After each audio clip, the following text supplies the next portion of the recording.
Bonjour à tous. Quelle joie de vous retrouver pour ce dernier volet traitant du don de la parole de connaissance. Voyons quelques paroles qui ont été données à Franck et Liliana pour la conduite de leur ministère. J'aimerais maintenant, dans cette nouvelle partie, partager quelques paroles de connaissance déterminantes touchant à notre ministère. Premièrement, une parole prophétique publiant un appel au ministère. Le jour où j'ai écouté l'Évangile pour la première fois, en février 1985, j'ai été délivré des ténèbres et puissamment visité par le Saint-Esprit. Dans une pièce à l'écart, les pasteurs ont prié pour moi et m'ont conduit à me repentir de mes péchés, dont tout particulièrement celui de l'occultisme. Ils m'invitèrent à abandonner ma vie au Christ, à accepter Jésus comme Sauveur et Seigneur. Et au cours de ce moment de prière, j'ai vécu une expérience merveilleuse. J'ai eu cette sensation immense que mon être tout entier était traversé par des flots rafraîchissants. J'ai fait l'expérience d'un état de ravissement. J'ai vu des choses glorieuses. Un trône m'est apparu dans toute sa gloire. Ensuite, il s'est retiré pour laisser place à un fleuve d'une puissance extraordinaire. Ce fleuve était limpide et plus pur que le cristal. Il me frappa de plein fouet. À ce moment précis, je pouvais entendre dedans de moi des bruits étranges. Ces bruits étaient ceux de verrous que l'on ouvre, de chaînes que l'on arrache. J'entendis le bruit sourd d'une porte de prison qui, après avoir été enlevée de ses gonds, tombe et ébranle le sol. Ensuite, j'entendis une voix. Cette voix était celle du Seigneur Jésus. Il me déclara que je serais son serviteur, qu'il m'avait choisi et que je prêcherais l'Évangile à des nations. Le feu de mes tourments venait de cesser. J'étais comme transporté au ciel. Une paix surnaturelle me remplissait de la tête aux pieds. J'étais totalement libéré, comme terrassé sur ma chaise. À plusieurs reprises, les pasteurs m'ont demandé si j'allais bien. En fait, j'avais du mal à revenir sur terre. J'expérimentais une présence que je n'avais jamais connue, celle du Christ vivant. Je savais que j'étais maintenant disciple de Jésus, que j'étais pardonné, que j'avais la vie éternelle, que j'étais une nouvelle créature. Enfin, j'étais libre. Je me sentais tellement léger. Des tonnes de fardeaux venaient d'être enlevées de mes épaules. Aujourd'hui, plus d'une trentaine d'années plus tard, je peux affirmer que cette parole prophétique s'est accomplie car je suis allé prêcher dans près de 50 pays. Mais tout au long de ces années, le Seigneur me fortifie au moyen de paroles de connaissance. Des paroles en rapport avec le ministère, toujours. À plusieurs reprises, le Seigneur a confirmé cet appel au ministère que j'avais reçu au cours de ce premier moment vécu dans la prière, alors que je n'avais que quelques minutes de conversion. En 1987, j'habitais encore chez mes parents à Sedan, une ville située dans le département des Ardennes. Et un après-midi, après avoir été me promener en ville, je revenais vers la maison. Je marchais sur le grand pont qui traverse cette grande prairie près de la place de Torcy.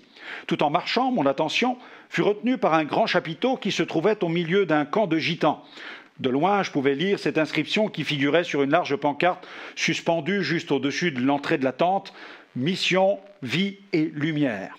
Étant jeune converti, cet écriteau m'a interpellé, surtout que des frères et sœurs avaient déjà commencé à me parler de cette belle œuvre de réveil qui s'accomplissait parmi les gitans. Arrivé à l'extrémité du pont, j'ai enjambé la rambarde et dévalé le talus. Je me suis ainsi retrouvé dans la pâture. Cette année-là, du blé avait été planté, le temps de la moisson approchait. Je me suis alors dirigé vers ce camp, j'ai marché à travers les blés sur une centaine de mètres, quand j'ai aperçu un homme sortant d'une caravane qui marcha dans ma direction. À mesure qu'il s'approchait de moi, j'ai remarqué qu'il portait une très longue moustache. Alors qu'il ne se trouvait plus qu'à quelques mètres de moi, cet étrange personnage s'est arrêté et m'a fixé droit dans les yeux. Tout à coup, il a dit « Jeune homme, Dieu t'appelle au ministère, tu prêcheras l'Évangile jusqu'aux extrémités de la terre. » Je ne vous cache pas que cette parole eut un immense impact sur ma vie et je vous laisse imaginer ce qu'elle a pu produire dans mon cœur alors que je cherchais à servir le Seigneur. Cette parole fut tellement claire que pendant quelques jours, j'ai même envisagé rejoindre la mission de Zigane pour y exercer un ministère. Mais Dieu avait un autre plan. Une autre parole de connaissance, cette fois-ci interdisant de poursuivre dans une mauvaise voie. Il arrive parfois en effet que le Saint-Esprit ne nous permette pas d'accomplir certaines choses. Il se met alors en travers de notre route, nous avertissant, et si nous persistons, il est clair alors que c'est à nos risques et périls. Souvenons-nous de cet événement figurant dans les Actes des Apôtres où l'Esprit de Dieu s'opposa au fait que les apôtres se rendent en Bithynie. Ce passage se trouve dans Acte 16, verset 7. Arrivés près de la Mysie, ils se disposaient à entrer en Bithynie, mais l'Esprit de Jésus ne leur permit pas. Au début du ministère, épuisé, déprimé devant les nombreuses difficultés, j'avais décidé de tout abandonner. C'était en 1988. Je m'étais alors rendu au guichet de la banque où mon épouse et moi, nous avions un compte pour y reprendre notre argent et fermer ce compte. Il n'y avait vraiment pas grand-chose dessus, mais suffisamment pour louer un petit véhicule de déménagement et partir. Ce matin-là, devant le guichet, il y avait une longue file de gens. L'attente semblait interminable, mais finalement, mon tour est arrivé. J'ai alors expliqué à la jeune demoiselle mes intentions de fermer mon compte. Gentiment, elle tapota sur le clavier de son ordinateur et m'annonça le solde restant. Je lui ai dit que je souhaitais récupérer toute la somme. Elle procéda alors au retrait et attendit que l'opération s'effectue. Elle recommençait une nouvelle fois, puis une troisième fois. Derrière moi, l'impatience des clients devint palpable, si vous voyez ce que je veux dire. Je crois que tout le monde se demandait ce qui était en train de se produire. Et je vis le stress gagner la demoiselle. Sans vouloir faire de mauvais jeu de mots, son inquiétude commença à m'inquiéter sérieusement.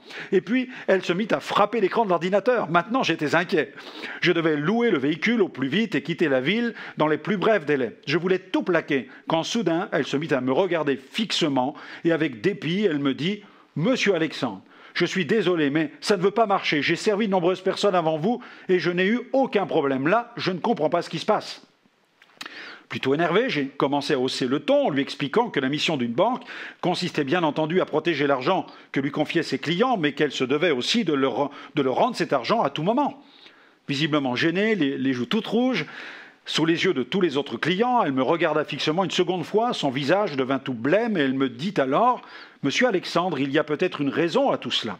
Peut-être que vous ne devriez pas partir, vous devez rester dans cette ville. Il doit y avoir quelqu'un qui veut que vous restiez là. » Je suis resté bouche bée. Dieu avait parlé au travers de la bouche de cette guichetière de banque.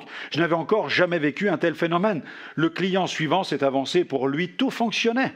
Au cours des minutes qui suivirent, une conviction prit place dans mon cœur, celle que Dieu voulait que je m'installe dans cette région et qu'il s'occuperait de toutes ces montagnes que l'ennemi chercherait à placer sur ma route. Et je sais aujourd'hui que si mon épouse et moi avions quitté cette ville, nous aurions perdu notre ministère. L'onction réclame un prix, celui d'un sacrifice qu'il nous faut accepter de payer. La parole de connaissance résonne parfois pour nous le rappeler. Une autre parole de connaissance, cette fois-ci, indiquant une direction précise. S'il est vrai que le Saint-Esprit s'opposa au fait que les apôtres se rendent en Bithynie, c'est parce qu'il y avait un autre plan, celui de l'entrée en Macédoine. Dans Actes 16, versets 8 à 10, ils franchirent alors la Mysie et descendirent à Troas. Pendant la nuit, Paul eut une vision. Un Macédonien lui apparut et lui fit cette prière « Passe en Macédoine, secours-nous ». Après cette vision de Paul, nous cherchâmes aussitôt à nous rendre en Macédoine, concluant que le Seigneur nous appelait à y annoncer la bonne nouvelle. En 1997, un après-midi, je me suis rendu à l'église pour prier. J'étais seul et je priais pour une campagne qui devait se dérouler quelques semaines plus tard en Argentine, quand soudain, dans la prière, une voix a retenti. C'était celle de l'Esprit de Dieu qui m'adressa cet ordre « Va en Uruguay ». Cette expérience me stupéfia. De retour à la maison, rapidement, j'ai pris un atlas pour chercher sur la map monde où se trouvait ce pays dont je ne connaissais rien. Quand mon doigt s'est posé sur ce petit pays, j'ai découvert qu'il se trouvait juste à côté de l'Argentine, de l'autre côté du Rio de la Plata. Quelques semaines plus tard, quand je suis arrivé en Argentine, le coordinateur de la campagne m'invita à prendre place dans la voiture. Tout en roulant et me conduisant vers le centre de Buenos Aires, il me posa cette question. « Veux-tu aller en Uruguay ?» J'ai compris à ce moment-là que Dieu voulait vraiment que j'aille dans ce pays. Plusieurs années de suite, je me suis rendu dans ce pays pour y annoncer la bonne nouvelle. Nous avons mis en place de nombreuses campagnes de masse et vu des milliers d'Uruguayens se tourner vers Jésus-Christ. Une autre parole de connaissance qui fortifie face au vent d'opposition.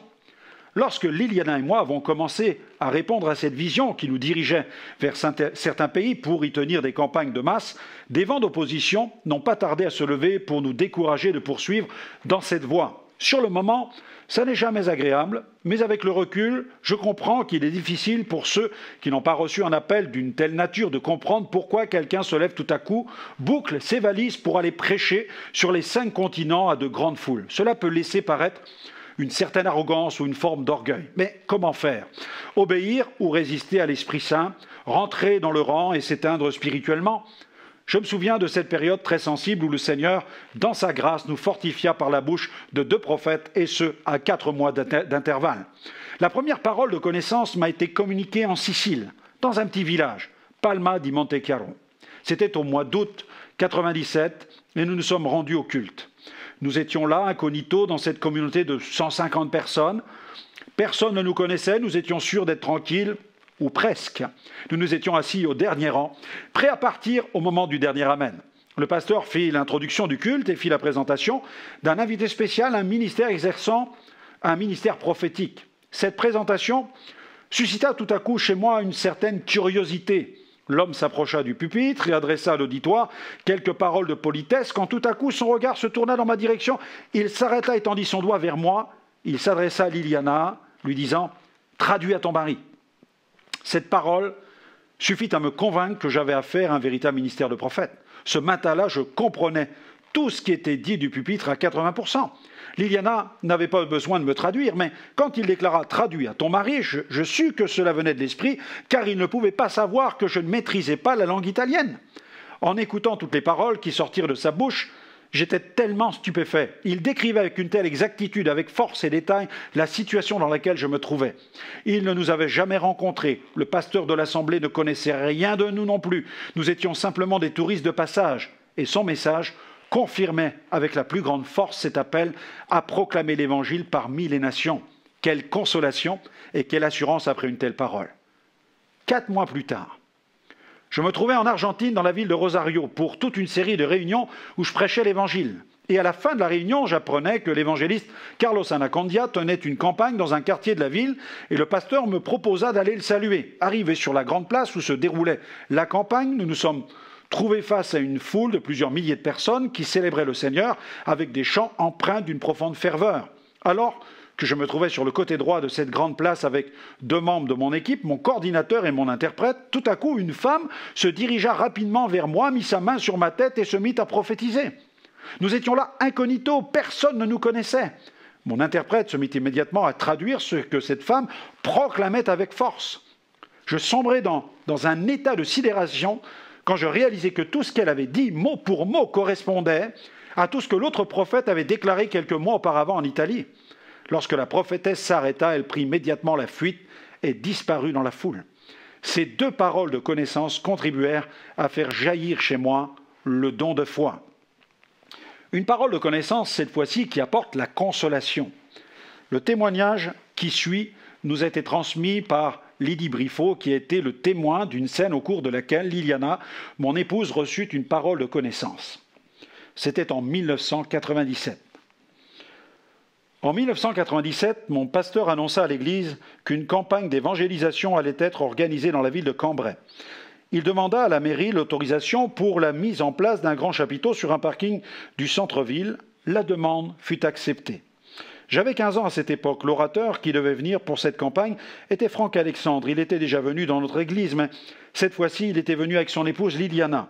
À la fin d'une réunion, Franck fit un appel. Plusieurs personnes s'avancèrent et il commença à prophétiser sur plusieurs d'entre elles. En ce qui me concerne, j'étais assis au 3e ou 4e rang sur le devant. Je voyais très bien tout ce qui se passait. Et puis, une sœur de notre église s'avança, non pas pour répondre à l'appel, mais elle s'avança vers Liliana qui était assise sur le devant.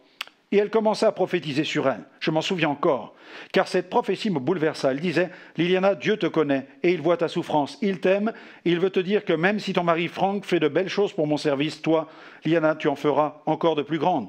Et Dieu te connaît bien, il te regarde chaque matin quand tu bois ton café et que tu y trempes des spéculoos. » La prophétie fut tellement précise que je vis Liliana fondre en larmes. En tant que jeune adolescente, quand j'entendis cette prophétie, je pris conscience que Dieu nous voyait et nous connaissait parfaitement, jusque dans les moindres détails. À noter que Liliana aime prendre son café avec des spéculoos. Une parole de connaissance annonçant un miracle. En Inde, nous avons tenu une campagne d'évangélisation dans une ville peuplée de plus d'1 million d'habitants. Une immense foule avait répondu à notre invitation. Elle se tenait devant notre estrade, placée près de la gare centrale. La prédication était terminée. Nous avions déjà fait l'appel pour le salut. Le moment de prier pour les malades était venu. Dans ce pays aux millions d'idoles, seuls les miracles font la différence. Un homme impotent des 2 pieds, amené par des membres de sa famille, a été déposé sur le sol poussiéreux à gauche de l'estrade. Je proclamais la résurrection de Jésus avec force. L'auditoire, venu pour la guérison, m'écoutait et beaucoup ont commencé à regarder dans la direction de ce pauvre homme. Un combat s'est alors engagé au-dedans de moi, comme si un défi personnel m'était lancé. J'ai senti progressivement l'incrédulité et un profond sentiment d'impuissance me gagner. Je me suis alors déplacé vers le côté droit de l'estrade où j'ai prié pour tous ceux qui souffraient des maux les plus divers. Je n'osais pas regarder vers le côté gauche. Mais au bout de quelques minutes, je me suis ressaisi et une profonde paix a rempli mon cœur. Ma mission consistait à prêcher Jésus réel, réellement ressuscité, c'est tout. Et puis, subitement, le Seigneur fortifia ma foi au moyen d'une parole de connaissance. Sa douce voix me communiqua cette pensée: je vais allumer la lumière dans leurs ténèbres avec des signes, des miracles et des prodiges. J'ai continué alors à proclamer avec foi l'évangile de Jésus-Christ. Soudain, une explosion de joie a attiré toute notre attention. Un miracle venait de se produire. Alors que je priais à droite de l'estrade, Jésus faisait un miracle à gauche. L'impotent venait de se lever et il marchait. Les Indiens se sont alors précipités par milliers dans notre direction pour recevoir Jésus. Voyons maintenant une parole de connaissance annonçant la création d'une œuvre. De 2005 à 2015, notre ministère a développé des activités d'évangélisation urbaine au moyen de structures mobiles de type camion-podium. Au cours des 4 premières années, seules les forces vives des églises locales intervenaient sur le podium pour appuyer les évangélistes qui avaient la charge de la proclamation publique, des groupes, des chorales. Mais en 2009, de retour d'Ukraine, j'ai eu le sentiment que le Seigneur voulait mettre le turbo. J'ai eu la conviction que la jeunesse devait participer à cette formidable expérience. Au cours d'un moment de prière, le Seigneur m'a parlé et cette parole descendit profondément dans mon cœur. Inspire la jeunesse. J'avoue qu'à l'âge de 42 ans, j'avais pris la distance avec le travail parmi les jeunes, laissant la place à de plus jeunes ministères. Mais cette parole fut si claire qu'elle fit jaillir une foi déterminée pour la création d'une branche jeunesse au sein de notre ministère qui allait porter ce nom, les Gospel Vision Troops. Nous avons alors décidé de mettre sur pied des missions court terme en proposant à la jeunesse de vivre des aventures missionnaires sur le continent européen. Et en seulement quelques semaines, des équipes de jeunes se sont montées. Les jeunes ont répondu avec un immense enthousiasme. Ils ont ainsi participé au premier Gospel Vision Tour en 2010 et au cours des 5 années suivantes, nous avons eu la joie de mettre sur pied 6 tours européens. 2 années de suite, Dieu nous a même permis d'envoyer sur la route plusieurs structures mobiles, parfois jusqu'à 3, et ce de façon simultanée. Plus de 150 impacts publics en plein air ont été tenus. Des dizaines de milliers d'âmes ont entendu la bonne nouvelle en Europe. Les jeunes furent les témoins d'un grand nombre d'âmes sauvées, mais aussi de guérisons qui se sont produites dans la rue. De cette activité missionnaire visant la jeunesse ont émergé de véritables leaders qui se sont impliqués dans des églises locales, se sont engagés dans des programmes de formation biblique ou sont entrés dans un ministère. Et pour finir, une parole de connaissance pour servir.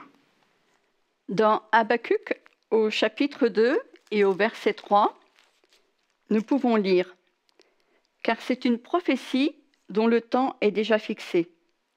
Elle marche vers son terme et elle ne mentira pas.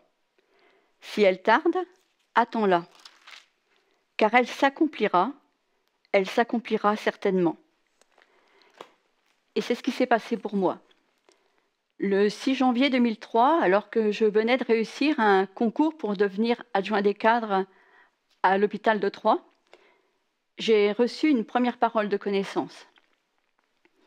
Le Seigneur me disait « Tu es là pour un temps, des temps et la moitié d'un temps. » Que ferais-je 3 ans et demi plus tard? J'avais vraiment pas envie de retourner dans l'hôpital que je venais de quitter. Je ne savais pas ce que le Seigneur avait en réserve pour moi, mais ce que je savais, c'est que Dieu avait tout préparé. Et le temps a passé. Lors d'une réunion de prière chez une sœur, le 9 septembre 2004 exactement, j'ai reçu une nouvelle parole de connaissance. Et cette parole de connaissance a véritablement réjoui mon cœur, m'a vraiment transformée. Cette parole disait « Réjouis-toi, mon enfant. Tu vas me servir et tu feras de grandes choses. Ne crains rien, j'ai tout prévu dans les moindres détails. Va de l'avant, marche et je te bénirai. » Et depuis ma conversion, j'avais le désir de servir Dieu. Et mon désir, 14 ans plus tard, était toujours intact et toujours brûlant. Mais mon mari était inconverti et il était hors de question pour lui que je m'investisse dans un quelconque service. Il m'était déjà très difficile d'assister aux réunions de semaine, alors servir Dieu, c'était inimaginable. Comment allais-je pouvoir répondre à cet appel? C'était mon désir. Mais de moi-même, je n'en avais aucune idée. Et seul Dieu pouvait agir.